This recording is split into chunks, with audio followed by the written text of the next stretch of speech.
नमस्कार दोस्तों, ये है भारत के भूगोल की क्लास नंबर 6 है।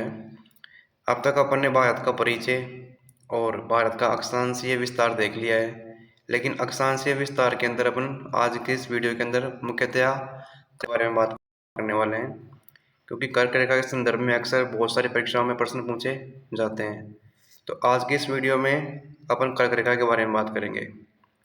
लेकिन उससे पहले एक ज़रूरी अनाउंसमेंट है, और अनाउंसमेंट ये है कि आपको इसी चैनल के ऊपर जनरल साइंस के वीडियोस भी देखने को मिलेंगे, जिसके अंदर जीव विज्ञान, भौतिकी और रसायन विज्ञान, इसके अलावा पारिस्थितिकी जो तंत्र है या फिर पारिस्थितिक जो विज्ञान है उसको भी कवर किया जाएगा।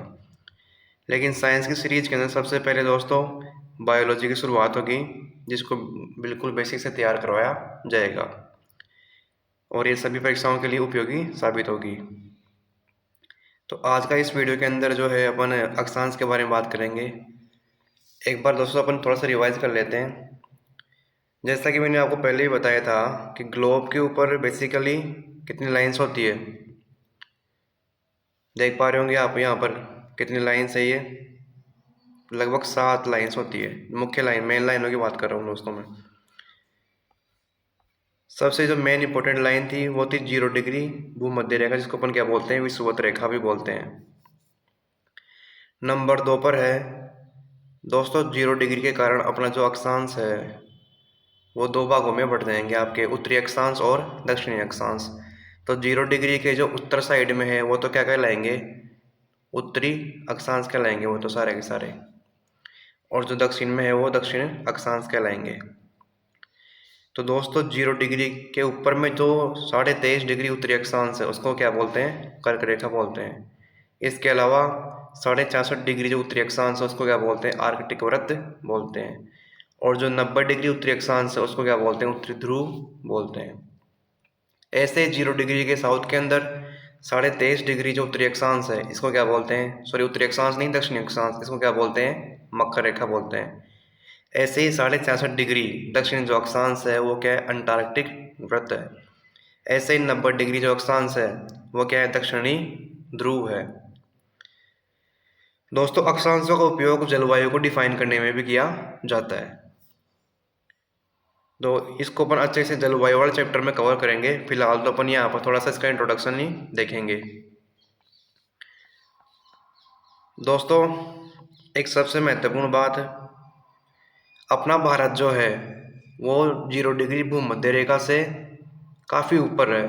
जो लगभग अगर अपन अंडमान निकोबार को देखें तो अपना इंडिया लगभग 6 डिग्री 45 मिनट से शुरू होता है, और अगर मुख्य भूमि की बात की जाए तो 8 डिग्री 4 मिनट से शुरू होता है। इसका मतलब यह हुआ कि अपना जो भारत है वो 0 डिग्री भूमध्य रेखा से काफ़ी ऊपर है।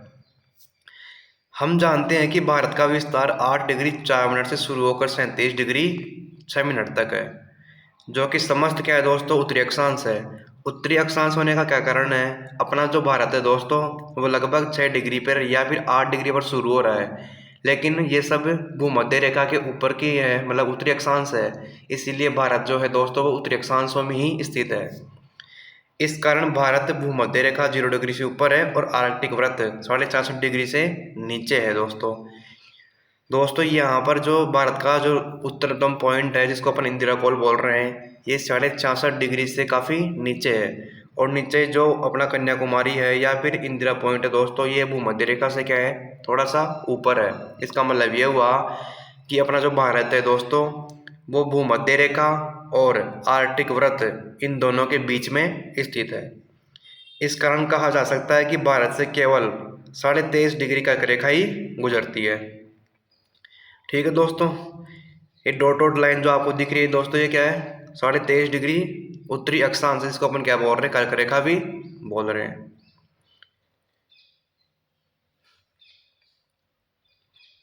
इसके बाद में नेक्स्ट देखिएगा दोस्तों,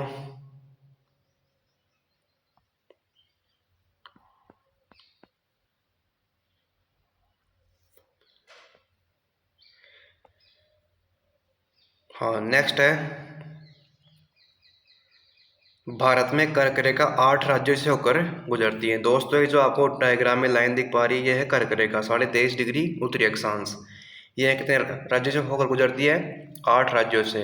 अक्सर फैक्ट वाले क्वेश्चंस में संख्या में देके पूछता है।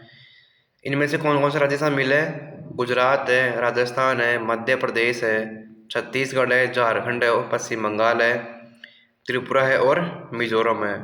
लेकिन इनमें से सबसे ज़्यादा कर्क रेखा की लंबाई कहाँ पर है? मध्य प्रदेश में। ये एमपी है यहाँ पर।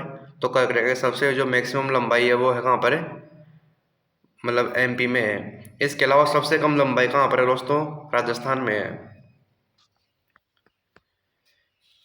इसके अलावा दोस्तों राजस्थान में डूंगरपुर और बांसवाड़ा में एक रिवर फ्लो होती है जिसका क्या नाम है? माही नदी नाम है। माही नदी अपने भारत की एकमात्र ऐसी नदी है जो कर्क रेखा को 2 बार काटती है। इसके अलावा विश्व में 2 और नदियां हैं जो कर्क रेखा को 2 बार काटती है, जिसमें लिम्पोपो और जायरे नदियां भी शामिल हो जाती है। दोस्तों कर्क रेखा की जो सबसे न्यूनतम लंबाई है वो कहाँ पर है? राजस्थान में, जो कि डूंगरपुर और बांसवाड़ा से होके निकलती है।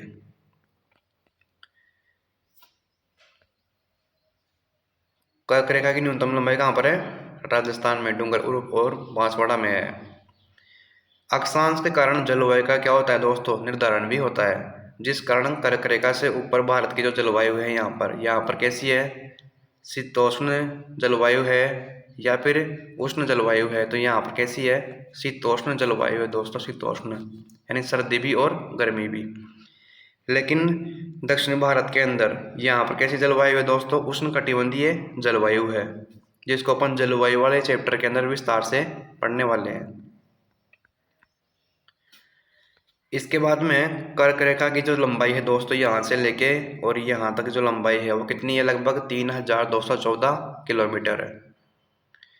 21 जून को सूर्य कर्क रेखा के सबसे करीब होता है। इस कारण उत्तरी गोलार्ध में क्या होती है? सबसे बड़ा दिन होता है उत्तरी गोलार्ध के अंदर और सबसे छोटी रात होती है।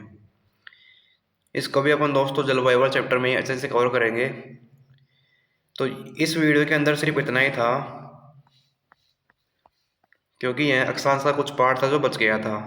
अब ये भारत का जो अक्षांशीय विस्तार है वो पूरा होता है। नेक्स्ट वीडियो के अंदर अपन भारत का देशांतरीय विस्तार देखेंगे दोस्तों, बिल्कुल जीरो से। आशा कर रहा हूँ कि आपको वीडियो अच्छे लग रहे होंगे। प्लीज़ चैनल को लाइक और सब्सक्राइब ज़रूर करें।